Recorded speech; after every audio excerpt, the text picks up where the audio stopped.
I knew Cliff back in when I was a kid in Maryland back in the 60s, and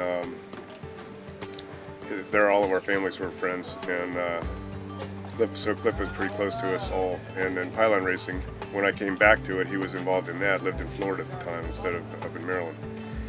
He and his wife Nancy were institutionalized. I mean, they were just here every year for the Nationals. They were at every contest we went to. They participated in everything. When we lost Cliff back in '04,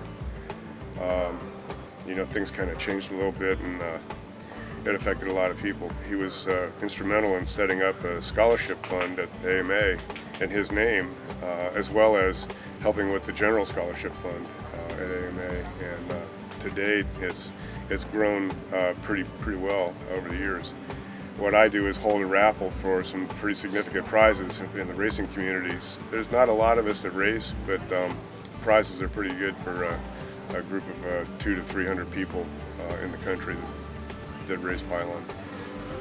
Tickets are $20 a piece, or $6 for 100. This year we added an extra part to the prizes, which is a hat, an authentic K&B hat signed by Clarence Lee. For a $100 donation to the fund, and you get 6 tickets and a hat, and we only had a limited number of hats. It's amazing how fast the hats left that were sold quickly because of the nostalgia. He's a very well thought of man. Cliff was an airline pilot, but he started in model aviation and U-Control back when he was a young man. He met Bob Violet in his earlier days also, and they both were pilots for Eastern Airlines, if I remember correctly. Both Navy pilots, I believe. As they came into model aviation, they grew out of U-Control speed but got into RC pylon, and pretty much set the bar for everybody, even yet today, for pylon excellence.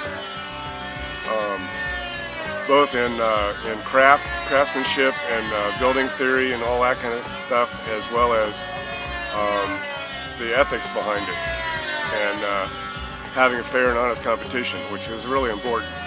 My name's Phil Cartier, and I was flying Ed Brzys. He comes from the Detroit area. I'm from Pennsylvania, Hummelstown. We see each other quite often at contests like this and other big contests around. Had some trouble starting the motor, so one of the guys from Texas, George Cleveland, volunteered to start it. He started it up right away because he starts a lot more motors than I do. So I got up. Then Ed got up the second time and kind of got disoriented and smacked me right in the face with his handle and knocked my glasses off, which was pretty startling. And then the lines got tangled and I crashed, so I lost that match. Well, that one there, the pilot had trouble getting his engine started, so I got a good lead right off the bat. And since airtime can win the match, we got up and started flying. We got in a line tangle, and then he crashed, and I was still able to stay going because mine stayed going. Consequently, when I ran out for the second time and there was only 30 seconds left, there was no sense in going up since he was still down and I had the match locked. So that's kind of silly to go up once you haven't won. But to prepare, you just have to shrug it off and go back and get another airplane ready. In this case, I've got to either clean the motor or switch to a different airplane because in the line tangle it went into the ground pretty hard. But these planes are so tough, they really don't have much problem crashing into the ground unless it's a straight in or they get a mid-air collision head on. I bet it just seemed like the more exciting at the time when I was younger. And I like the destruction. Seeing stuff get wrecked is always fun, as long as it ain't mine. The excitement you get while you're flying it. It's like a lot of other extreme sports. You're dealing with having to react within tenths or sometimes even hundredths of a second, and the only way to do that is you have to fly a lot.